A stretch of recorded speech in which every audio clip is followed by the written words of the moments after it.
It's been almost a month since March 21st or Beyblade Day, where we got the official announcement of Beyblade X. We did get the official title and a summer release window, but other than that, we didn't get really anything else. Of course, mine and everyone else's expectations were really high, but we're still really waiting to see what these new Beyblades are going to look like. And while we still don't know what they fully look like, we did get a silhouette of a new Beyblade in the most recent issue of Rocoro Comics, along with some more hype information. Before we hop into it, let's talk about Mall of Toys. They just opened up reservations for this new lineup of Beyblade X. You can go to their website and put $5 down to reserve your pre-order for all of the starting lineup of Beyblade X. This doesn't mean you're buying the Beyblade for $5, but if you put your $5 down, it guarantees you a pre-order for whenever they go live. The start of a generation of Beyblade is always super hype, and everybody's trying to get their hands on the newest stuff. So definitely go and check out Mall of Toys to reserve your starters, boosters, and sets you may want, so you don't have to pay the crazy eBay pricing. So the first thing we're going to talk about is they actually mentioned the unit sales of the last generations, which means how many Beyblades or Beyblade sets, etc. that they shipped out. For the plastic generation, they shipped out 160 million units. For Metal Fight, they sold 190 million units. And for Burst, it did a little bit of a dip down to 170 million. These numbers are of course really impressive, and I'm interested to see if this is just Japan and Asian countries or if this means it's worldwide. It's also interesting that Burst was 20 million units less than Metal Fight, despite being twice as long, and it's a lot more recent. That takes up a bulk of the Rocoro kind of teaser image.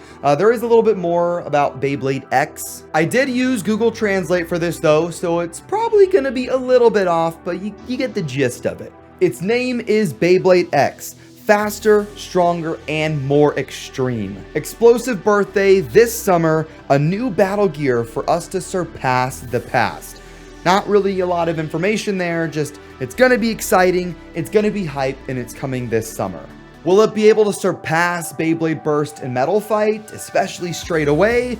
We're just gonna have to wait and see. And the last little bit of information is talking about the next issue of Rocoro, which is gonna be around May 15th. And it says, it's going to be an extreme summer. The monthly Rocoro comic June issue, released around May 15th, will be tracked down with overwhelming appendices such as posters and special cards. There's probably a little bit of Google Translate mumbo jumbo in there, but for the most part, it looks like the May issue, or the June issue, released in May, is going to have posters and cards showing off the new Beyblades. At least that's what I'm hoping, because, if these Beys are coming out in early to mid-July, it'd be nice to see them a little bit ahead of time. I also want to see them as soon as possible. I'm very hyped. I'm very hyped for this new gen. But now let's look at this silhouette, and there's not really a lot of information you can get from this other than its shape and some of the details. I brightened it up and added a little bit of a filter so that way Takara Tomy doesn't track me down. But from what I can see straight away is that the design is very similar to like Valtryek or Storm Pegasus, that kind of three-bladed design. It looks like it's going to be plastic. It doesn't look like there's metal here, at least not on the outer edges of the Bey. And for the design, I'm not saying it's bland or boring or anything, but it definitely looks more simple and toned down compared to the later seasons of both Metal Fight, Plastic Gen, and Burst, which is a good thing.